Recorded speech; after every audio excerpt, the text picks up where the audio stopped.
Todo comenzó con un adolescente de 15 años, una computadora y un lugar en internet donde nadie parecía estar mirando. Pero lo que nació ahí no fue un simple grupo, fue una red oscura, organizada y diseñada para destruir vidas desde una pantalla. Hoy ese grupo sigue generando alarma. 764. En los últimos años hemos visto cómo Internet ha cambiado la forma en que nos relacionamos, pero también cómo ha cambiado la forma en que se cometen los crímenes. El caso del grupo 764 no es una historia de delincuencia digital, es un ejemplo extremo de lo que ocurre cuando el anonimato, la manipulación y la vulnerabilidad se combinan en el mismo lugar. Y ese lugar fue Discord.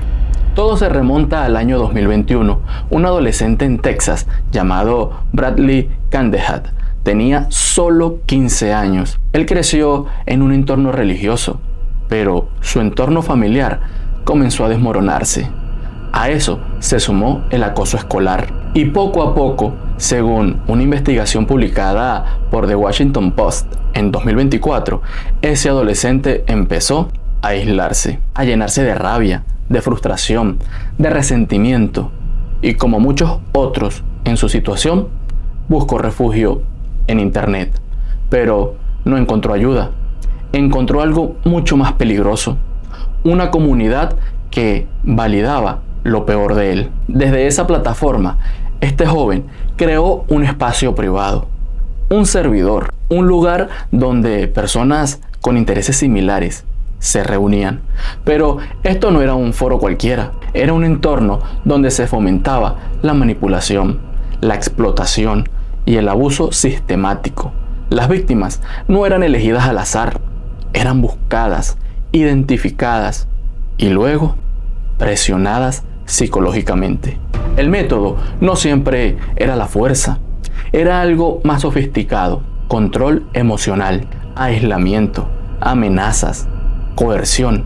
Y lo más perturbador es que muchas de estas dinámicas ocurrían en tiempo real, frente a múltiples espectadores. Con el tiempo, lo que ocurría dentro de ese grupo empezó a salir a la luz. Capturas de pantallas, registros de chat, testimonios, todo apuntaba a un patrón claro. No era un caso aislado, era una estructura organizada, repetitiva, escalable. Las autoridades comenzaron a investigar y lo que encontraron confirmó lo peor. Una red de menores eran explotados y donde los propios miembros incentivaban la producción de contenido ilegal. Finalmente, Bradley Candehat fue arrestado y hoy cumple una condena de 80 años de prisión por múltiples delitos relacionados con explotación infantil. Pero aquí viene el punto crítico. El grupo no desapareció inmediatamente porque la estructura ya había sido replicada.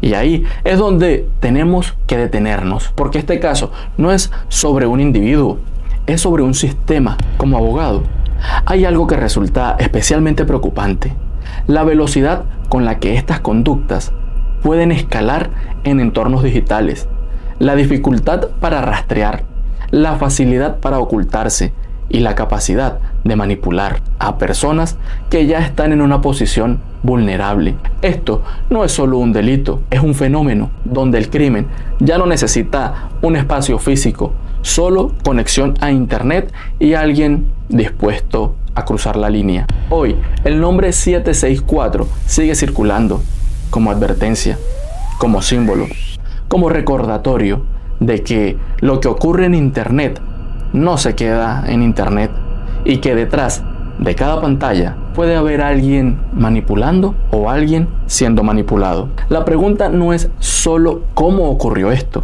La verdadera pregunta es cuántos casos similares siguen ocurriendo ahora mismo sin que nadie los vea. Si este tipo de contenido te interesa y quieres entender el lado más oscuro del comportamiento humano, suscríbete, porque hay historias que no deberían repetirse.